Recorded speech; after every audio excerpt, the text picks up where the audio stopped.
Hello, this is Josh Beech, and I just wanted to let you know that on the 20th of November, I'll be running a half marathon in Nashville, Tennessee, USA, on behalf of the wonderful MCT, the Millwall Community Trust, who do some incredible things for our South London community and beyond.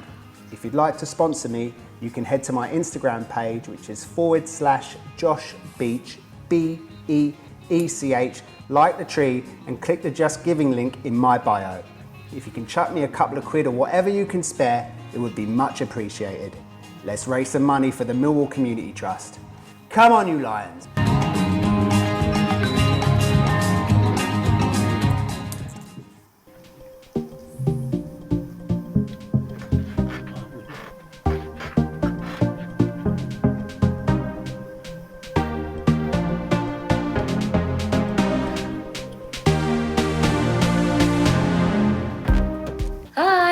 Warren here, and you've joined us for the weekly Our Millwall fan show with the Millwall No One Likes Us Talking team, which is broadcast every Friday evening. Enjoy! Welcome to the 2021-22 series of Millwall's No One Likes Us Talking, our Millwall fan show in the 15th show in our newfound freedom post-lockdown. I'm your host Gary Staff, and with me I have the No One Likes Us Talking team of Debbie Julians, Dave Hart and Stan Godwin. Not everybody likes them, but they don't care. England cruised through to Qatar World Cup finals this week, and we return to Championship football with no more international breaks for this season. Thank God. Debbie, what were your thoughts? I'll just go through really about the journey.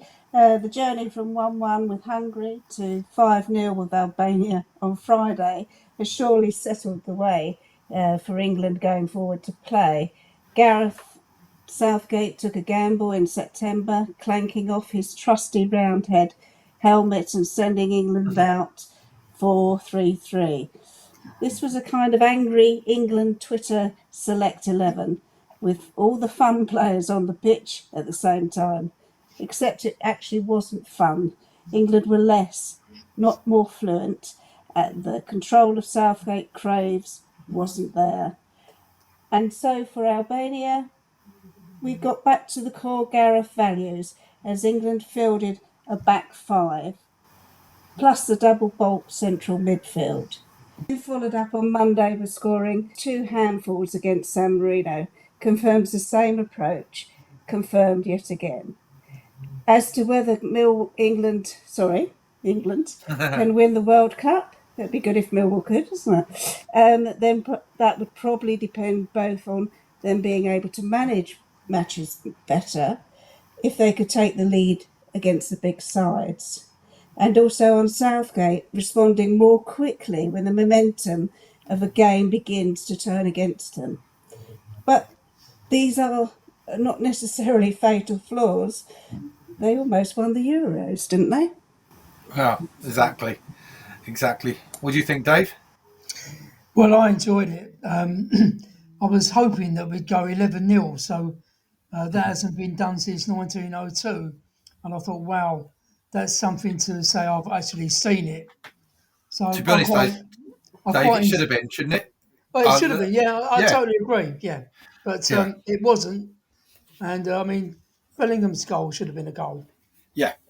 Well, and what's his name when he jumped with the defender? Sorry, but 2 years ago, both those goals count. So it should have been 12. Yeah, that would have been even better. But so it was watching England was certainly improved in my view. It's not exactly the 66 World Cup type football that we played then, but no wingers and all the rest of it, which Alf Ramsey got slated for. But you've got to go with the manager and his choices as long as we win the games. So if San Marino should be in the competition, well, I think they just fill up the numbers really.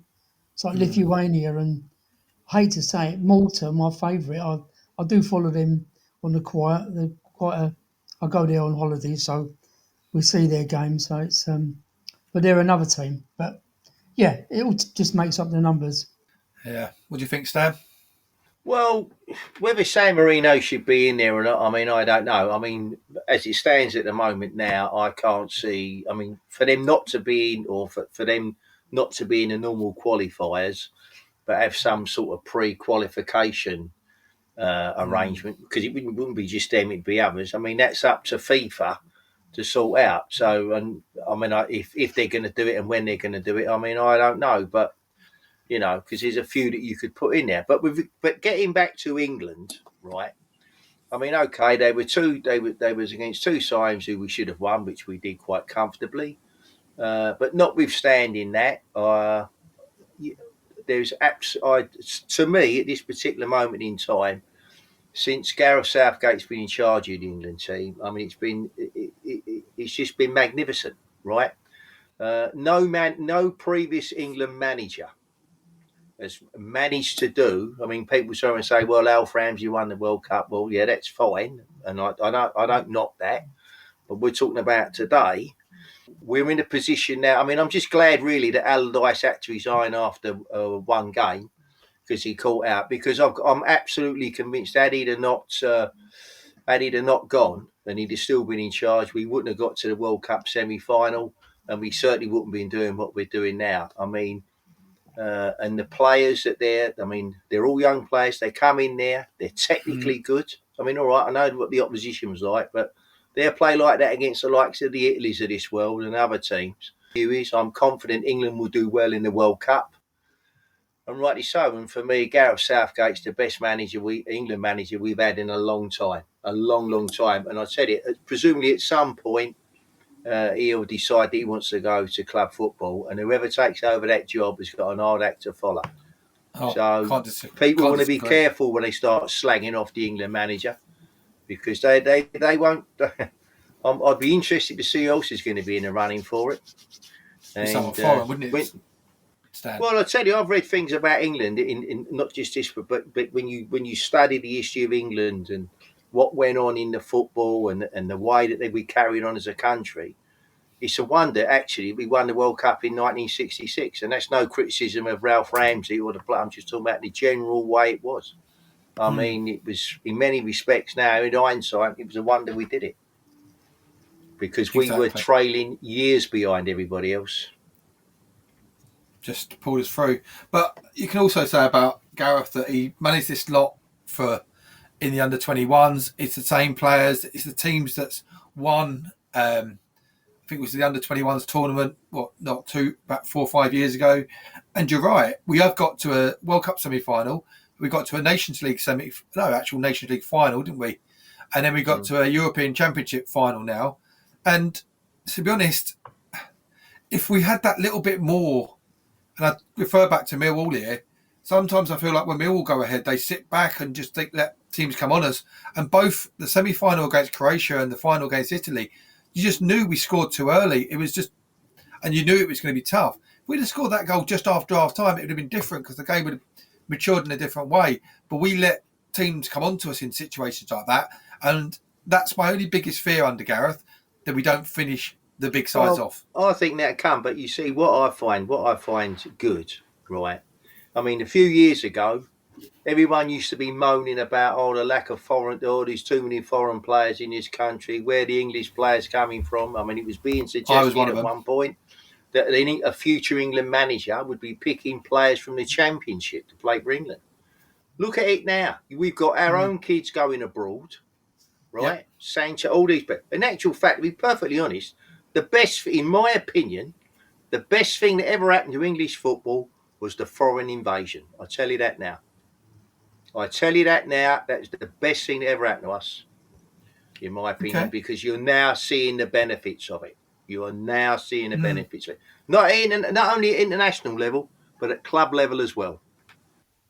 And Dave, there's good news I hear for you from the Fanhub. Yes, taking part in the Fanhub has been very good, and my son plays it as well as myself. He's actually been second for quite a while and was given some free tickets for some matches, and I was third for a few weeks, and I've got 2 free tickets for the Bournemouth game next Wednesday. So taking part in the Fanhub not only helps Millwall, but you can also gain from it yourself. So if anyone hasn't done it, think about it, log on and take part. Well, that sounds fantastic. And let us know if you would like a golden ticket.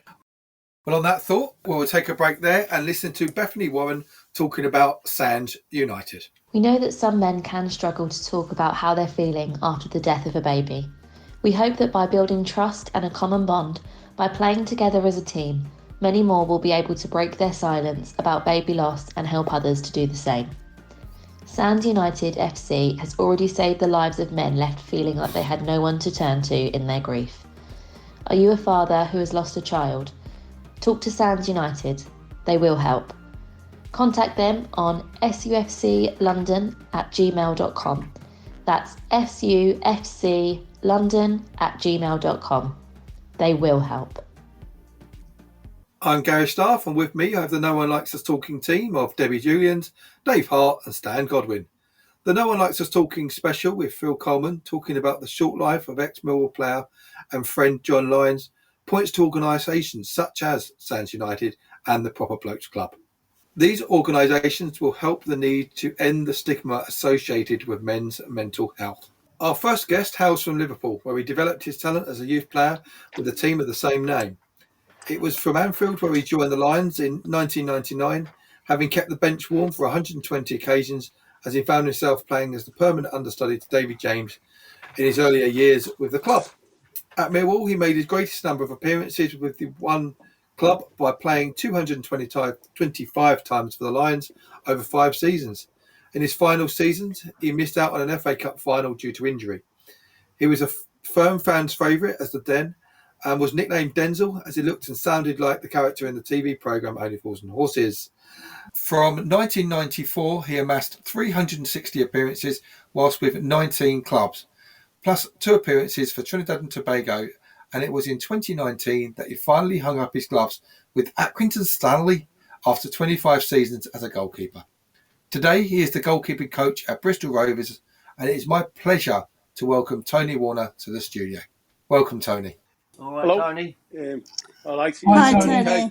Hi, Tony. Hello. Tony, before I let you off with the crazy panel tonight, Nigel Spink had been one of our regular goalkeepers ahead of you joining us, and he became the bench warmer in your first season with us. What was Nigel like to work with, and did his experience benefit you? Do you know what? He was absolutely superb. He was. He really helped me along because I'd been in Liverpool a bit. I'd had a few loans like at Swindon, Celtic, and Aberdeen. I'd only played 11 times by the time I was 25. So I went down to Millwall to try and make a name for myself, to be a first team keeper finally. And the good thing about Spinko, is it wasn't lost on me that he was a European Cup winner. Vastly experienced in the Premier League and playing for Aston Villa and that was that he allowed me to flourish and develop. He wasn't really kind of pushing to, not saying he wasn't pushing it, he was obviously saying that all the time, but you could see he was maybe coming towards the end of his career and he wasn't maybe desperate to kind of get the last games in and was putting me under that massive pressure to finish off his career, like to the detriment of me starting my career. He was just really, really helpful and really supportive of everything I was doing. First season I was there, I had a slight injury and he come in and played against Wigan away. I think we drew 1-1. But yeah, he was second to none. He was absolutely spot on as a support keeper for myself. But like I don't want to say he was a support keeper who supported myself. Yeah, he was brilliant. His experience was exactly what I needed at that time.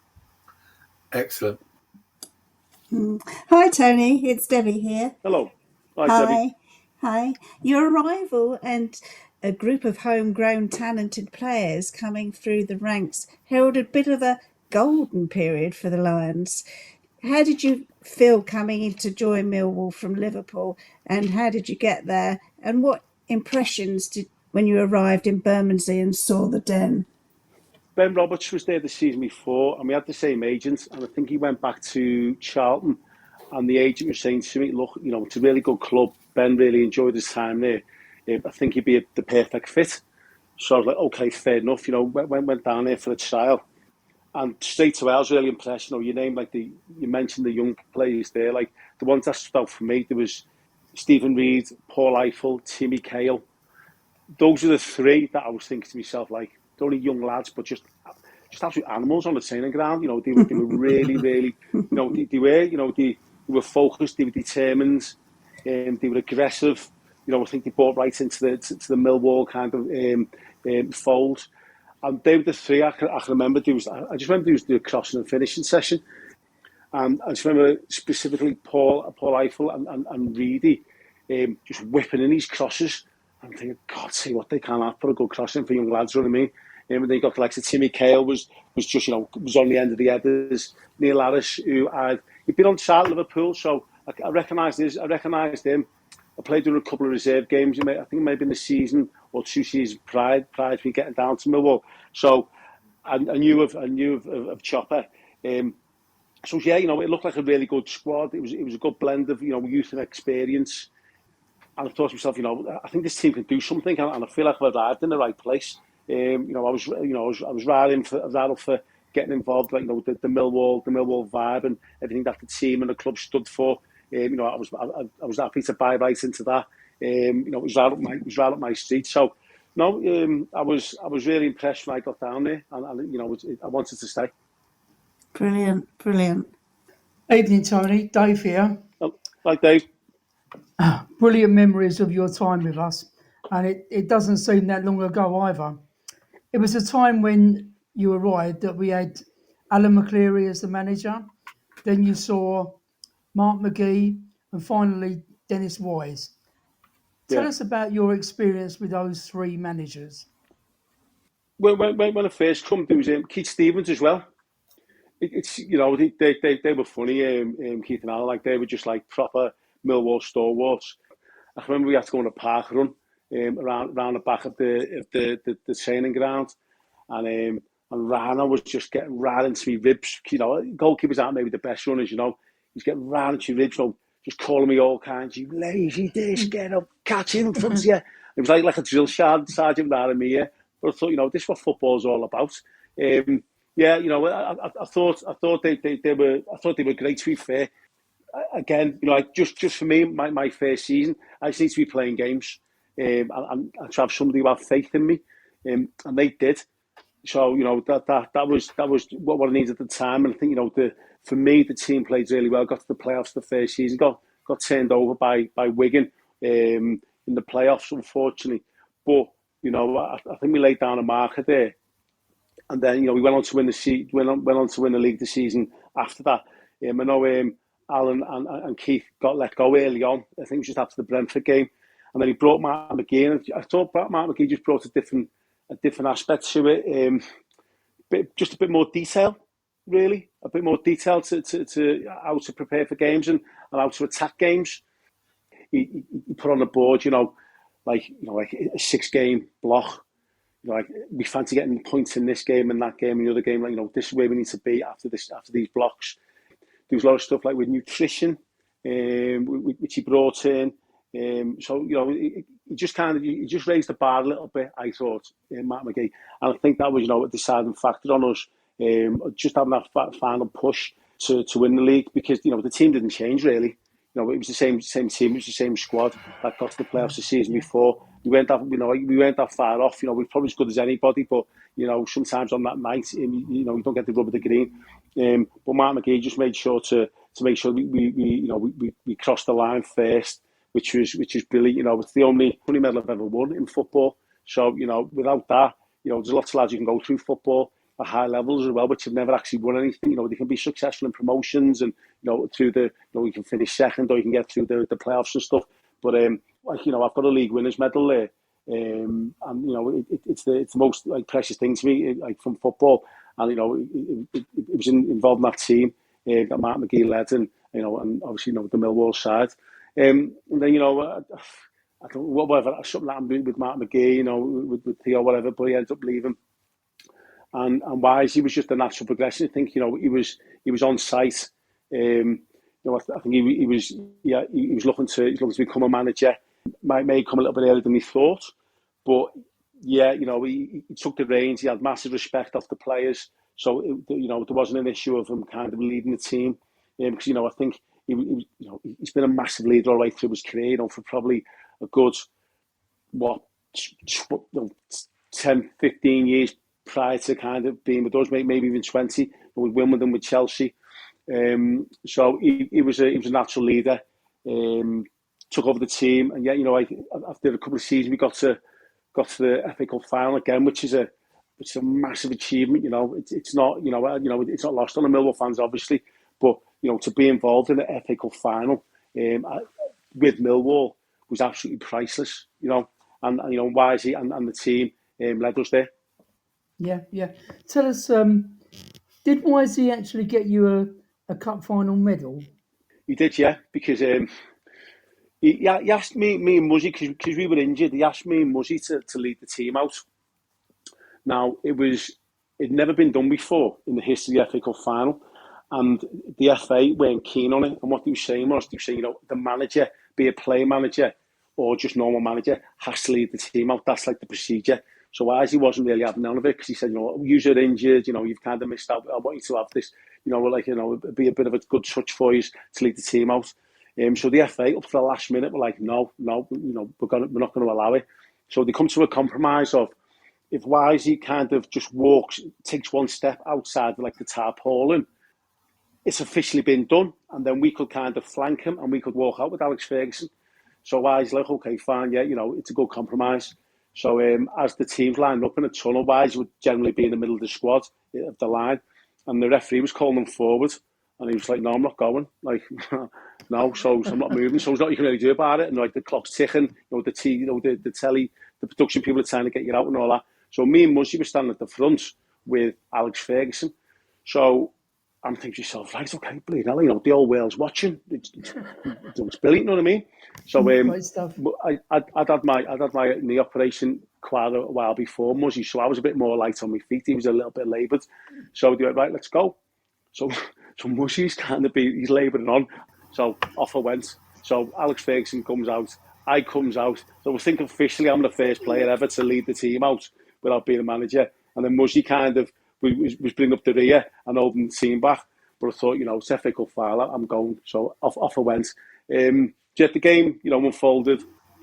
And then Wisey said to me, he said, after the lads had gone up, he said, get up, grab yourself a medal, stick it in your pocket. He said, if they need to find, if we're short on medals, they'll have to find others for people. So we said, just do it and stick it in your pocket, and that's it, done. So up I went after the lads had been up. I think, somebody else might have gone before me, but up I went, got a medal, shook his hand, stuck it in my pocket, and there you go. So yeah, and I think it turned out okay. I think there was enough medals knocking around. So I got a medal for my troubles. Great stuff.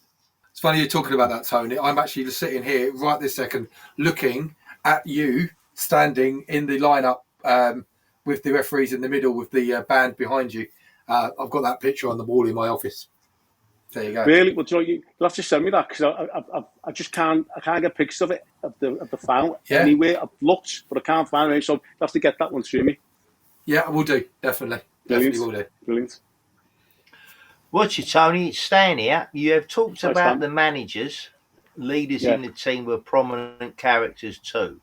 I must admit that I thought you, as a leader within the Lions squad, who were the stand-up leaders over your 5 seasons with us? Stuart Nethercott, who was the captain. He was naturally had experience, like I'd been in the Premier League before he come to Millwall with Tottenham. So yeah, he was our captain pretty much all the way through. And then you had Sean Dyche. Sean Dyche was like a pretty level-headed fella. Very very driven. Like a central fella. It's no surprise he's gone on to management. I think they were kind of like vocal leaders. I think the leaders on the pitch, you would do the leading, with the let the football do the talking. I don't think you can look past Timmy Cahill really. He was like a driving force. He had Dave Livermore next to him, who would be like the anchor, who would kind of shore up, would be the defensive midfielder who would allow Timmy to raise into the area. And the good thing about Tim was his timing was absolutely perfect. So he was Johnny on the spot, balls getting whipped in. His timing with headers was great. His timing arriving just on the ball into the area was great. He's very combative for his size. Early, he beat anybody really. you had Chopper up front as well, who again, the leading scorer for the club, another leader again. Not a surprise he's gone on to management. Yeah, I'd probably say they pretty much disbanded the team really. Nethercott, Dice, Timmy, and Chopper leading the line. It's Dave again. We had Stuart Nethercott on a few weeks back, and he held up his hand to some pre-match vomit gag that he had. And a few months before it was mentioned, Sean Dyche used to eat worms in front of young players. Did you have any interesting habits, during that time? Remember any of those antics by Stuart and Sean? I can't remember eating the worms. I remember Nethercott vomiting all the time now, and you used to call like the beast of Bodmin. You just heard this howl coming from like the toilets, be it like home or away, and he'd come out, and his face would be beetroot, and his eyes would be streaming, and he just looked like a lab rat. You know what I mean? Looked like he'd been tested on. And then he'd come out like to a big roar, be banging his chest, come on, I'm getting the lads going and all that. But it was just what he would do. Yeah, my pre-match, any lad doing pre-match, it was pretty much. I was generally sitting next to Matty Lawrence, and he had a bit of OCD with how he would have to have like his trainees, his socks, everything would have to be just so perfectly laid out. Even like when he got, he'd have his kit on, he'd have to have everything there. So what my job was, because I was generally sitting next to him, I just move it all the time. I just adjust it, or turn it left or right, and he'd come back and you'd just see him, like who's been messing around with gear. So that was my little bit of fun before the game. That would keep me occupied. Just another quick one, Tony. Penalty saves. Have you got a favourite one? I know I have. I think there was two actually. The one against West Brom at home when we won 1-0 against Steve Clement, the left back. There was Stuart Pearce's at Man City at Main Road away, because we were right under the cosh, and it was in the first half, and it was 0-0. And Stuart Pearce, I know he's famous like missing one or two, but he usually puts his foot to it. Do you think my favourite one was against Leicester? Is it? I remember it because the first time Wisey played against Leicester since he got sacked. We went 2-0 down early on. I think actually they're probably both my faults. I remember getting done on a near post for one. So we're 2-0 down against a very strong Leicester side. I think Neil Harris might have scored to make it 2-1. And then Wisey's equalised. And he's run right past their bench, giving it the fist and the beans and all that, right past their bench. So you think, right, 2-2, great, we're back in the game. And then Matty Lawrence give a penalty away. It must have been, it was like injury time or like 85th minute. It was really, really late on in the game. And I remember like he was walking up to me and he was kind of panicking. He was going, well, fuck, save it, just save it. Just I make it. Like, I know where he goes. It goes bottom left-hand corner. I know where he goes. So why is he coming up to me now? And he's going, look, he goes bottom left-hand. And I go, listen, go away, because if you think you're telling me, he might switch it and you know what I mean, go the other side. So I just need to let him just do what he wants to do. Anyway, yeah, lo and behold, he stepped up, down to my left-hand side. I've dived down, managed to hold it as well. And I can just remember Wisey jumping and swinging off my neck like a rag doll. On the Monday morning, I've walked in, and there was a nice bottle of Laurent Perrier Rosé in me changing spec. So I'm just like, what's that? You know what I mean? Like, it doesn't happen every day, big bottle of champagne like that. And Wisey come in, and he said, say up, and he said, that's for you, that. He said, I couldn't have slept at night. If we'd got turned over, if we'd have stuck that penalty in and we'd have got beat 3-2, especially after what happened with me at Leicester, and especially me giving it the beans after the equaliser, he said, I'd have just had to shut the curtains and I couldn't have left the place all weekend. He said, so that's for you. He said, you totally made me weekend. And I've still got it now. It's the one, like, for all the places I've been, like, around the world, and it's been in storage, blah, blah, blah, and it's sitting in the kitchen, and yeah, just sit there. It's not, nobody's allowed to open it. So yeah, that's mine. Was that your one, or do you have a different one? Yes, it was. It's spot on. Absolutely. Yeah. Thanks, Tony. Yeah, I thought it would be. I remember a penalty save you made, Tony. That was at Crystal Palace on a Boxing Day when we beat them 1-0. Yeah, that's right. And we didn't find out until after the game that apparently it was a lot of the say a lot. There was a number of Millwall players that had got down with some bug or something, and they were throwing up at half time apparently. And yeah, that was Andy Johnson, wasn't it? Yeah, I think some of the lads must have been some turkey that was a week old or something. Remember that game? Do you know what? It's probably the game. I think it's probably my best game for Millwall. And I've had people pulling me. I've had even Crystal Palace fans pulling me and said like. The strange thing about that game was on that day. I mean, I remember it because it was who was the manager at the time. Ian Dow. It was his first home game as the manager of Palace. Yeah. And it was a game where it didn't matter what Crystal Palace did that day. They were just never ever going to score. Never ever going to score. And we beat them 1-0. Yeah, loved it. I remember. I don't know if it was off the penalty save, but I think I'd made some save. I remember looking over at Dowie, and the game was going on, like in the midfield or up in near half, and he was just staring at me, and I was just staring at him. I think he was just like, God, like I just got the impression he just thought, what are we going to do? I have to do to stick one past him. I remember saving a penalty, and then funny enough, I remember later on in the game they had a free kick, and they had Thomas Myra. He might have been on loan from Everton, the goalkeeper.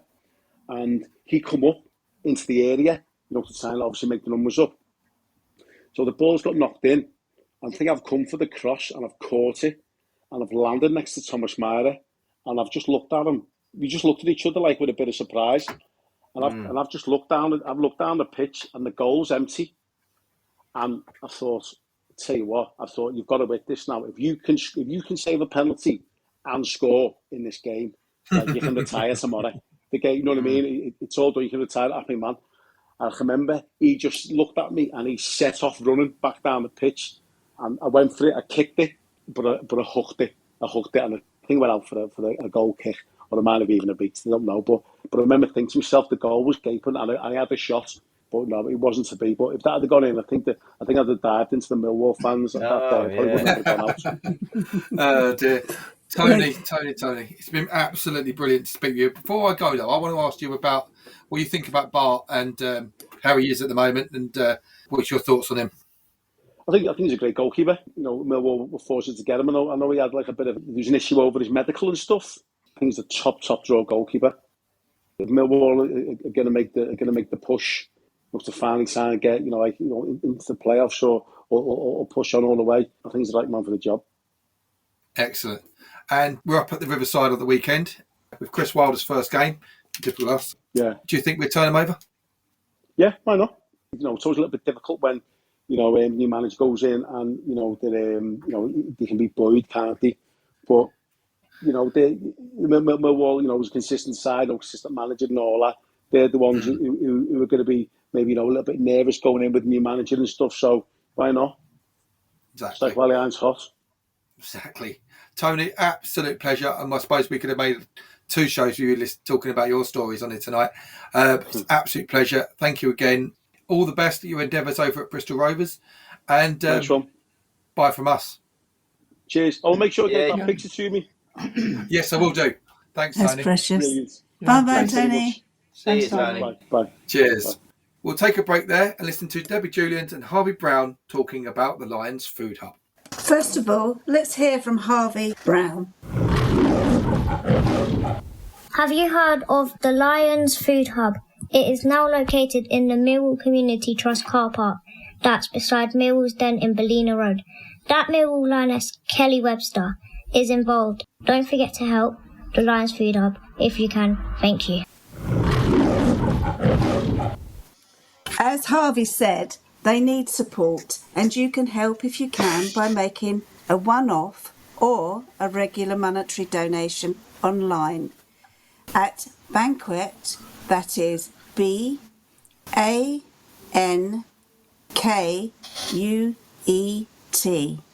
or on a Saturday you should make donations pre-match at the Hub, about 50 metres down from the Lions store. Alternatively, you can also contact the team via their Twitter and Facebook sites. I'm Gary Staff, and I have with me the No One Likes Us Talking team of Debbie Julians, Dave Hart and Stan Godwin. Inflation has hit its highest figures for more than a decade. Wages and pensions will not catch up. It follows that energy and food poverty is rising, but your kindness will be much appreciated and lessen the burden on those families at risk. Next up, we hear from the wonderful, beautiful, lovely Ellis. Ellis here. Thank you for watching my videos. Now to hear what the Millwall Lionesses and Romans have been up to, and to hear who is next up for Gary Rowett and the Lions. Come on, Millwall! The Millwall Romans and Millwall Pride did play last weekend despite our views to the contrary, and Eamon caught up with Paul Loding to discuss what happened. By Monday morning, I realised that it must have been a cross-connection in our understanding of what was going on with Millwall Romans and Millwall Pride. Anyway, I caught up with Paul Loding down at Salter Road on Wednesday night, and he filled us in about what Millwall Romans had been up to. Hi, Eamon. Real battle again for the Romans over at Hackney Marshes. We played against East End Phoenix from just the other side of the water. Very good team. Haven't lost this season, and they don't concede a lot of goals. We started out sort of quite promising. Looked all right. First half we played quite well. Went in sort of quite reasonably comfortably at sort of 1-0. Came back out from half time, and it just seemed to collapse for us. They scored, awarded a penalty. Yeah, a bit of a dubious decision maybe. A good goal from their striker. They are quite good going forward. But we were just playing a catch up. Luckily enough, we were awarded 2 penalties in the second half. And secured the 4-3 victory again. But it seems to be a common occurrence over at Hackney Marshes that we go behind and are chasing the game, and second time we've been over there and come back 4-3 winners again. So that actually puts us top of the table at the moment. Stonewall, who were top, who beat us in the first game of the season, lost at the weekend. Which that means they've dropped points, which is great for us. We are now sitting top of the table. Based on goal difference. Fantastic stuff. Top of the league. Can't be bad at all. So what's coming up next, Paul? The Romans team have got a bit of a break again for a couple of weeks. We'll probably try and chuck in a friendly at some point throughout that time. Our actual next official game is not till the 5th of December.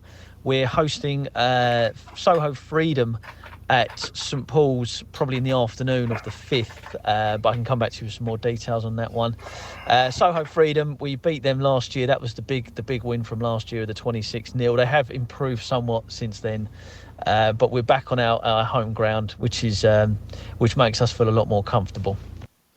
A pure delight at Salter Road. How can that be bad? Anyhow, what's going on down at Salter Road tonight?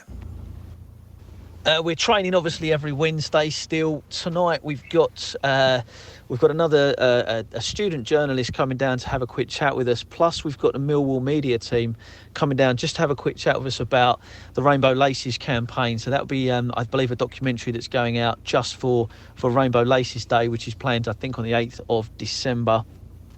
This year we do understand there'll be a build up to that.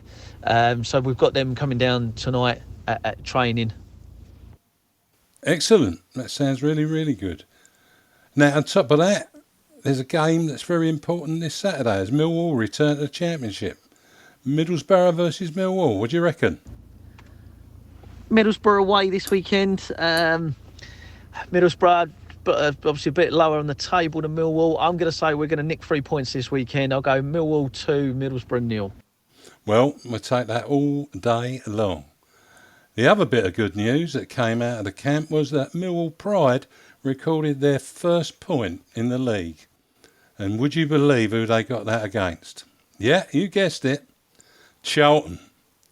Yet to get anything off the Romans or Pride. Well done. The Lionesses faced upper league opposition against AFC Wimbledon Ladies in the Women's Vitality FA Cup on Sunday. And our roving reporter, Jeff Burnige, was there to witness the action. Millwall Lionesses' run of 7 consecutive victories ended on Sunday with a late 2-0 defeat to AFC Wimbledon Ladies in the FA Women's Cup. The Dons are themselves in great form in the FA National League, a level above the Lionesses, and they were soon on top in this match. Keeper Chrissy Wiggins was kept busy in the first half, making a couple of good saves, and the Lionesses' central defenders, Amy Nash and Libby Stubbs, defended their box really well against the Dons forwards, including former Lionesses star Ashley Hinks. Lionesses midfielder Maisie Joyce's free kick was tipped onto the post by Dons keeper Lauren Allen in Millwall's best effort of the first half.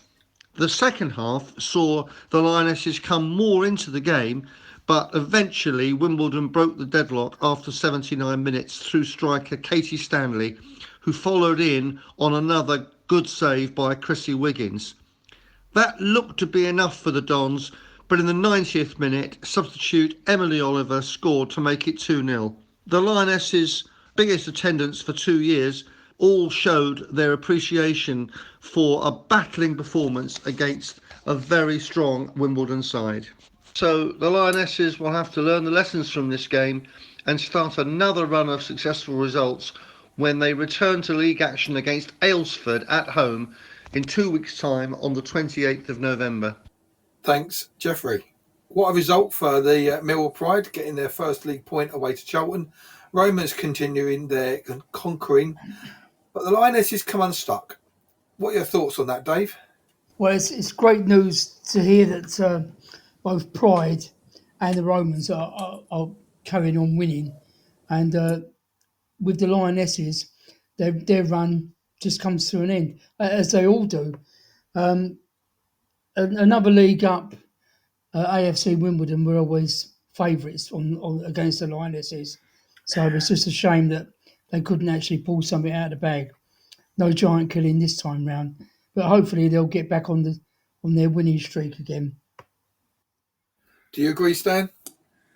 Well, yeah, I mean, it's as Dave said, unfortunately with these unbeaten runs, I mean, at some point it will come to an end. But I mean, I was reading I saw the picture of the report in the Southwark News today, and there was one picture there, and there was the two Millwall players in it, and I think they was just kicking off after they'd scored, and they looked really gutted about it. But I mean, they're doing fine because it's one defeat now, or the first defeat in 8 games, and I've got no doubt that when comes the end of the season, they'll be right up the table.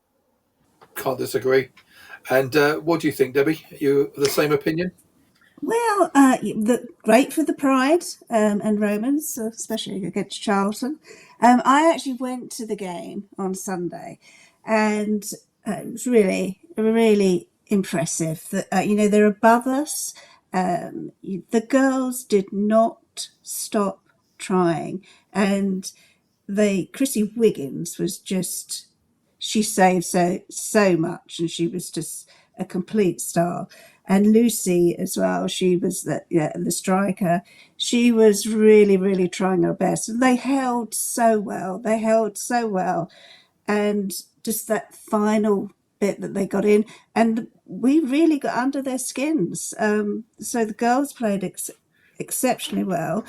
I think if you get that game in about a year's time, it'll be a different story, completely different story. I think they did very well.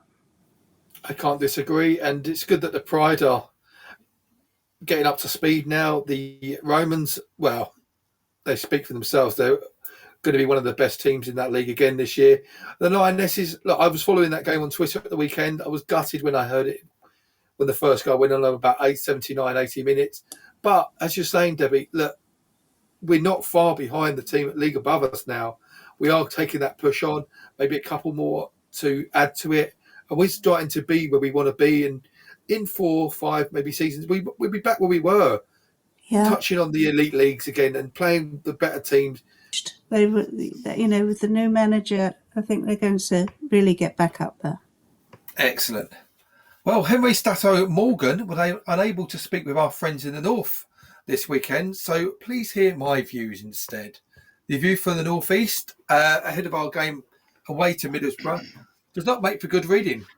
They say there is no denying that Millwall are a tough team to play against, They've only lost one game in their last 5, which is proof that they're no fools. With Middlesbrough, though, you've just got that feeling they've been threatening to kick into gear, and now the managerial change to Chris Wilder, will it force that little spark to come? We don't know. They've already been in okay form, having won 2 of their last 5 with their latest result and a away draw at West Brom. They could easily have won that match too. The new manager, a buoyant home crowd and a few players back from injury, will it see a Borough win? But don't expect much in the way of goals. Making it an under 2.5 goals prediction for this game was pretty easy, if we are being honest.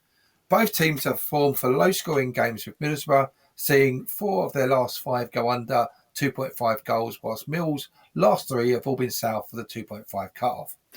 Neither have averaged close to 2.5 across the season, either, with Borough sitting highest of the team duo on 2.2.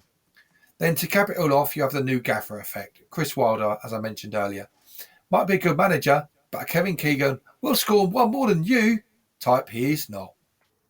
Has that changed any of your thoughts, guys?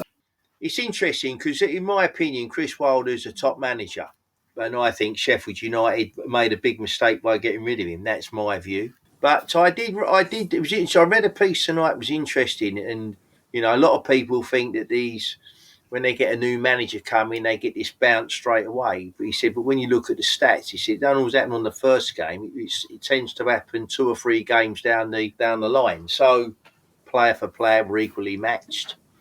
Their crowd is not what I would call one of the most vociferous crowds from that part of the world. I mean, Sunderland and Newcastle, you know, they're a different league altogether in terms of noise.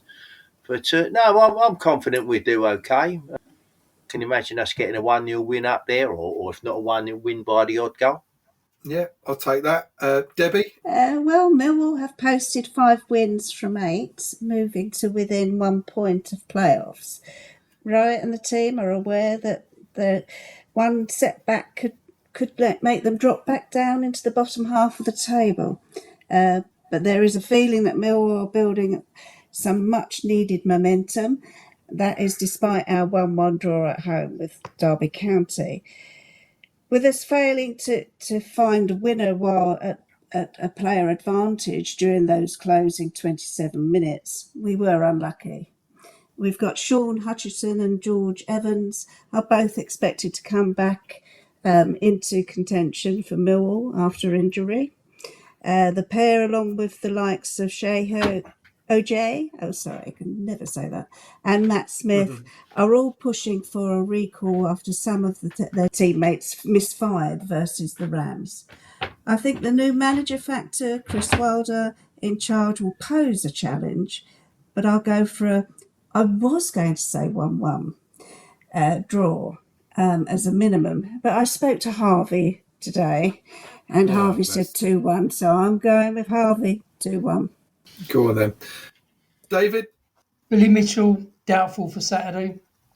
So that means that George Evans will come in, and Ryan Leonard will probably move up to midfield alongside, who I think Gary's against with Saville.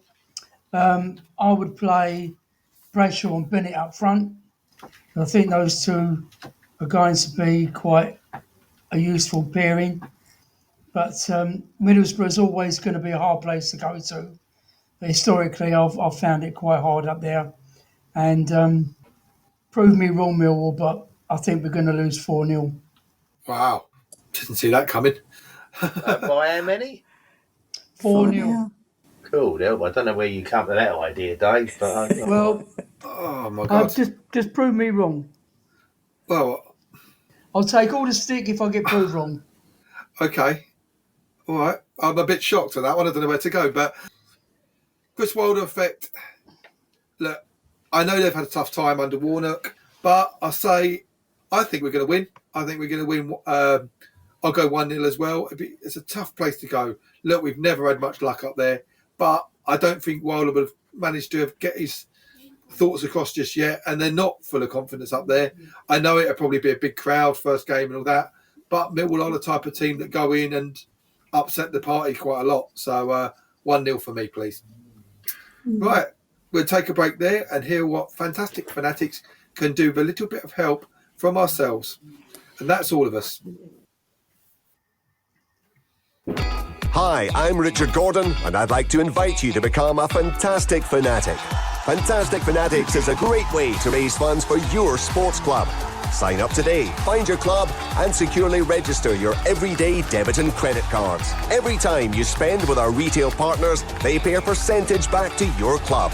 It costs you nothing, and you could win cash prizes along the way. Visit fantasticfanatics.com and help your club be the best it can be.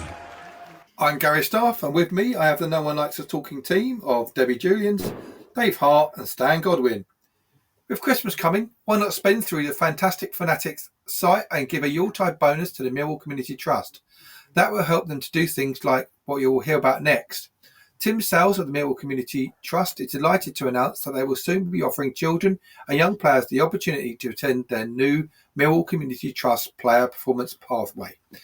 The Player Performance Pathway has been designed to create a clear route into the Millwall Academy for players with the required ability. The new pathway will also create a performance squad to represent Millwall Community Trust in the Junior Premier League for the 2022-23 season, as well as a development squad which will compete in showcase games over the course of the season. They aim to hold trials soon, so if you're interested, please email Tim for a form and he will send a link back to you. Once completed, he will then contact you about the upcoming trials. This is a fantastic opportunity for players who want to take their game to the next level. Email Tim on tsells@millwallcommunity.org.uk. I'll do that again. That's tsells@millwallcommunity.org.uk. Our next guest tonight is an addition to the Millwall Community Trust. We know Sean Daly, the CEO, was delighted to bring someone with a great experience of community trust work from a similar background to Millwall and welcome him to his new home at the Lions Centre. Without much further ado, we welcome the aforementioned Tim Sales. Hi, great to meet you guys. Hello, Tim. All right. Hi, Tim. Hi, you Hi, all guys. okay? I do Yeah, good, yeah, apologise. I've got a bit of man flu at the moment, so... Oh, dear. Are you speaking from your bed, Tim? Yeah, I might as well be. Before I let you off to the team, having heard Eamon speaking about you before, it was all good. I know you have taken over the role previously held by the departing Dean Palmer as the Football and Sports Development Manager at the Millwall Community Trust. So what excites you about joining the Millwall Community family? Well, I think you said it there, really, because Millwall are a real family club, and that's something that really attracted me. Everyone since I've been there has been really, really friendly, and you can tell it's a proper community club as soon as you walk through either the Lions Centre doors or the main stadium, really. As you pointed out, I've worked in sports development for the last 10 years across both Kent and South London, and when I saw the role advertised, I thought it just looked like a great opportunity. I then obviously got interviewed, had a chance to speak with the CEO, Sean, who you mentioned earlier, and he told me about all the great work that already goes on at the Trust and also his vision for the future. I suppose what excites me most is that although the Trust is already making a great impact locally, I truly believe we can grow it even bigger with new programmes and have a positive effect on a lot more local lives throughout the community. Hi, Tim again. Hello, you all right? We obviously met when we were at the Kick and Cook. We did. So we was kicking great. and cooking, weren't we? Yes, we were. Last week, something jumped out at people who had been using the Millwall Community Trust for a whole host of activities, and it was the Millwall Community Trust Player Performance Pathway. Can you tell us more about what this project is about and what it seeks to deliver? Yeah, well, the main aim of the project is to identify local talent. I think I'd come in and you guys were talking about that anyway.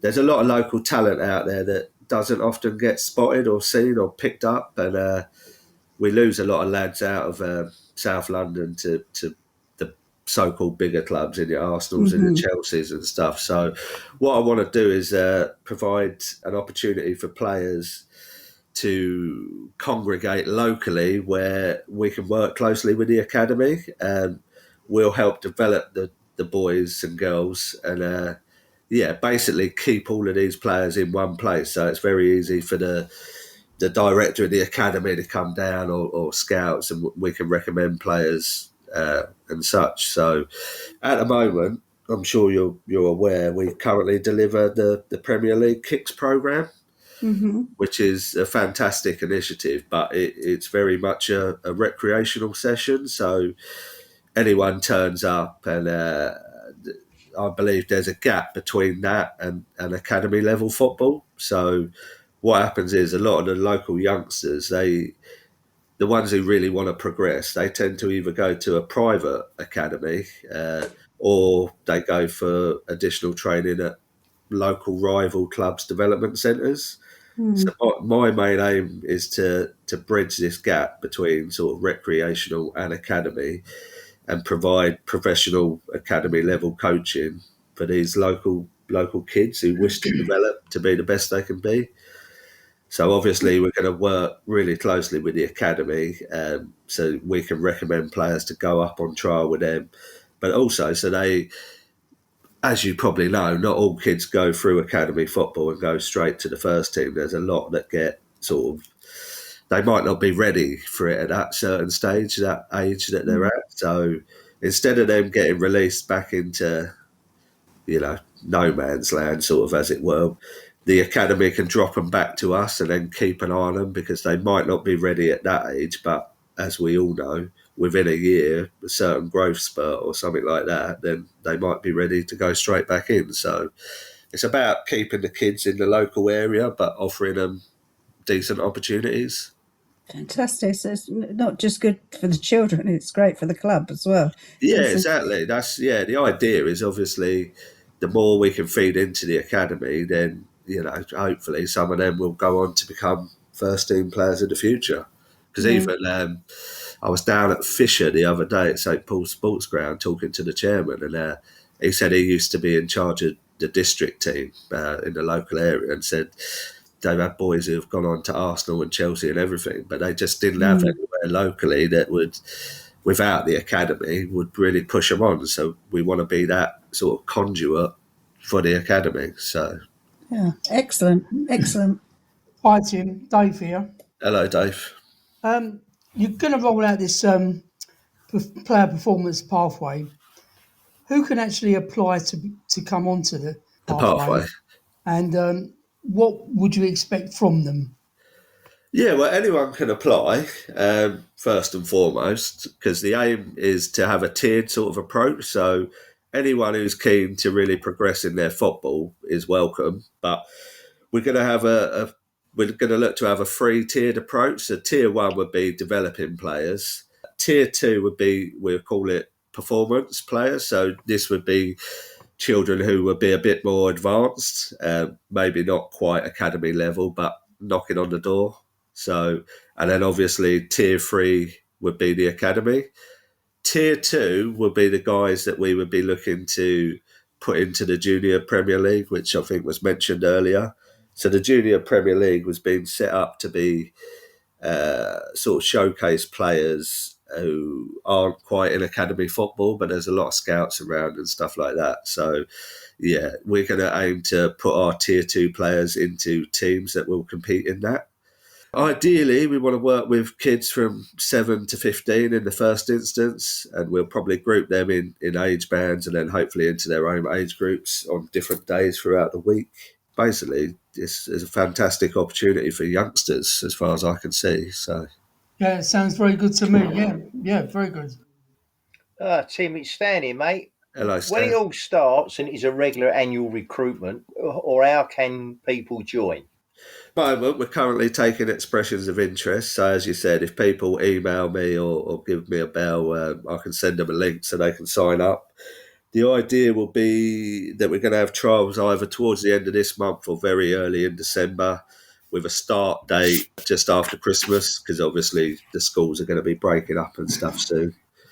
We're just talking with the main academy at the moment to get everything in place around the coaching curriculum, because the idea will be to mirror what the academy boys do. So if we want to set, if someone's going to be sent in on trial, they're already up to speed with the sort of activities that are going on in the main academy. So it should be a seamless sort of transition.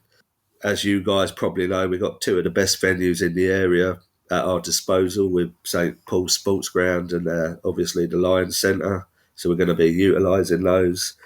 It won't be a closed shop. So I envisage players to come in on trial on a regular basis throughout the year with us. So we want to have an opportunity for everybody. Anyone who wants to progress, we want to be able to provide football for them that's of a decent standard, basically. That's really good. It's really good. I'm actually thinking my 5-year-old in a couple of years' time might be perfect to bring along. Yeah, well, I've worked in academy football myself as well, and the coaches that we're going to be using they're either going to be UEFA B and have experience in academy football, or they would have been around that environment. So, yeah, that's why we're not rushing it out. We want to make sure it's right for everybody first.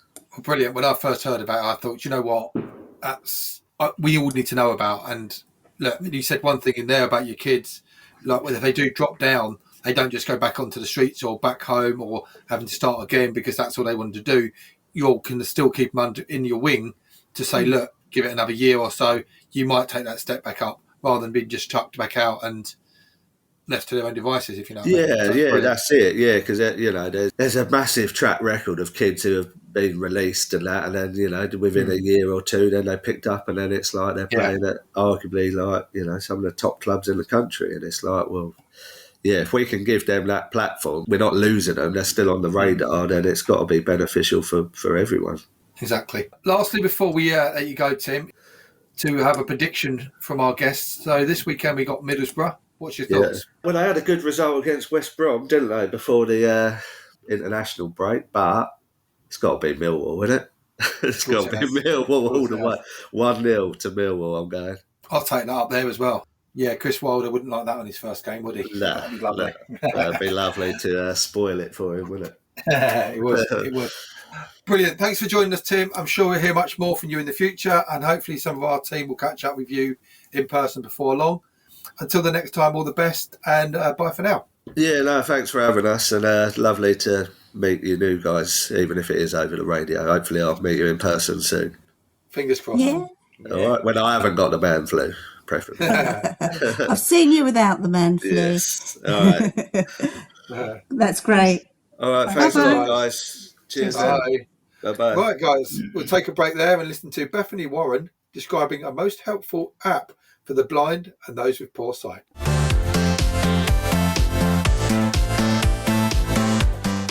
Hi, Bethany Warren here. Millwall Lionesses have partnered with international smartphone application Be My Eyes.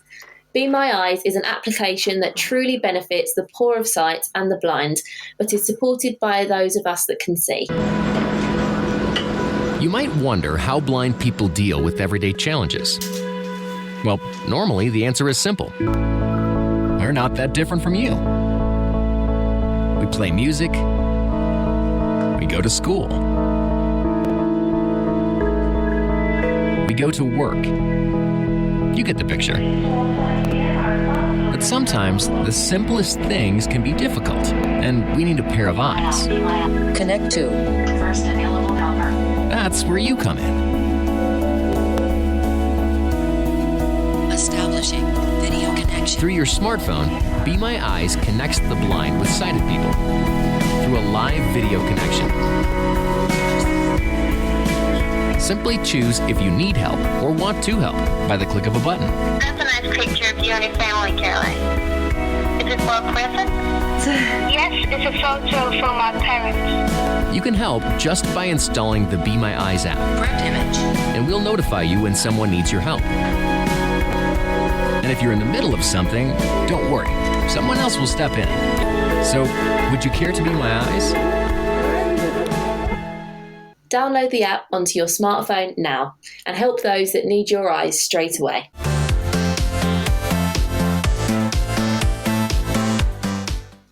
I'm Gary Staff, and with me I have the No One Likes Us Talking team of Debbie Julians, Dave Hart and Stan Godwin.